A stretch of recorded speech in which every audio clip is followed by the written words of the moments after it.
Hi guys, welcome to part 2 of my metal filing cabinet makeover. I showed you a time-lapse video of how quick and easy it is to get a couple of coats of paint on your metal filing cabinet, and today I'm going to show you how to seal it. But before I do that, I wanted to tell you a couple of things. First of all, you notice this drawer, I removed it from the filing cabinet, and I wanted to show you how quick and easy that is. I just looked it up on YouTube, super duper easy. Just underneath your filing cabinet door, you'll find a bar like this. Just push up on it, and then you can pull your drawer out. It's so super duper easy. So anyway, I did that after I painted 2 coats, and I should have done it to begin with. Anyways, so when you're painting any kind of surface that's less porous, like metal or laminate, glass, tile, that type of thing, it really helps to allow your paint a little bit of extra drying and curing time. So even though your paint may be dry in 10 to 15 minutes, it helps to allow it to cure all the way, which takes about 24 hours. So you may notice if you're painting like a second or third coat on something like metal, if your first coat starts to lift up a little bit, that's just because you haven't allowed the paint to fully cure. So if that ever happens, go ahead and just sand that little spot where that happened off, and then just allow your paint a little bit longer drying time. So I did my final coat. I waited 24 hours, so I've got a nice solid coat of paint on there that's not gonna come off. And the other thing that I do, so I showed you that I brushed this cabinet instead of spraying it.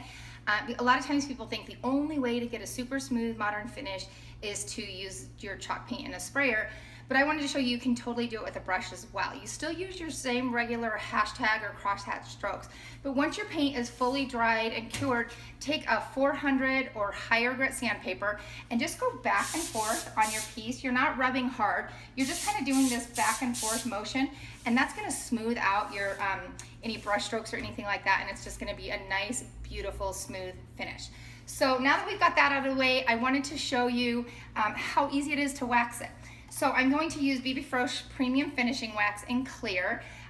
Obviously I love it, and it dries and cures literally in minutes, so this is going to be a super fast project.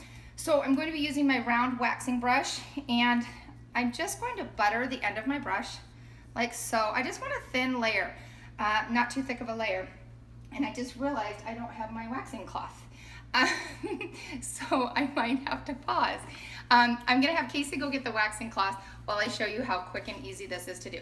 So the reason that I use a waxing brush is you'll notice that I just need this thin layer. If I were to use a cloth to apply it, I'd go through a lot more wax. And a brush, by buttering the end like this with kind of a wax wand, that helps keep my wax just right on the end of my bristles. I never dip my wax brush right into my wax, because if I do that, not only do I contaminate my wax or run the risk of contaminating my wax, but I get wax all up in the bristles up here, and that becomes unusable, and I just end up wasting it. So Casey went and saved the day by getting me a lint-free wax cloth. You guys, always use lint-free. There's nothing worse than painting a beautiful piece of furniture and then getting to the waxing stage and accidentally getting lint in your piece.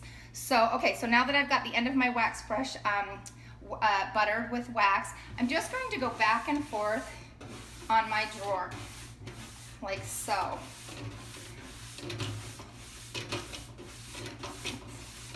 And you'll notice, if you kind of look at the edge of your piece, you'll kind of see when you're starting to run out of wax on your brush.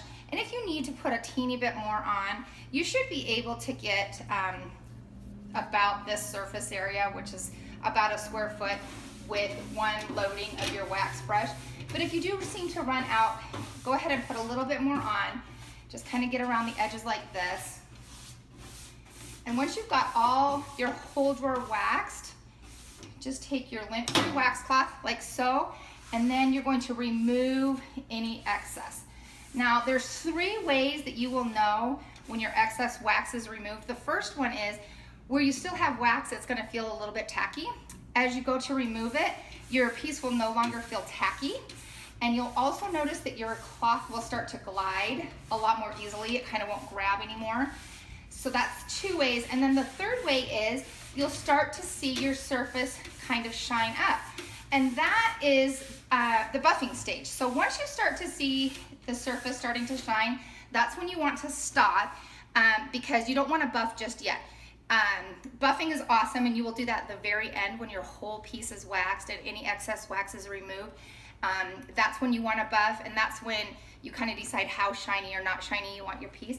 But literally, my piece is now sealed and protected, and I'm good to go. This is literally how easy it is.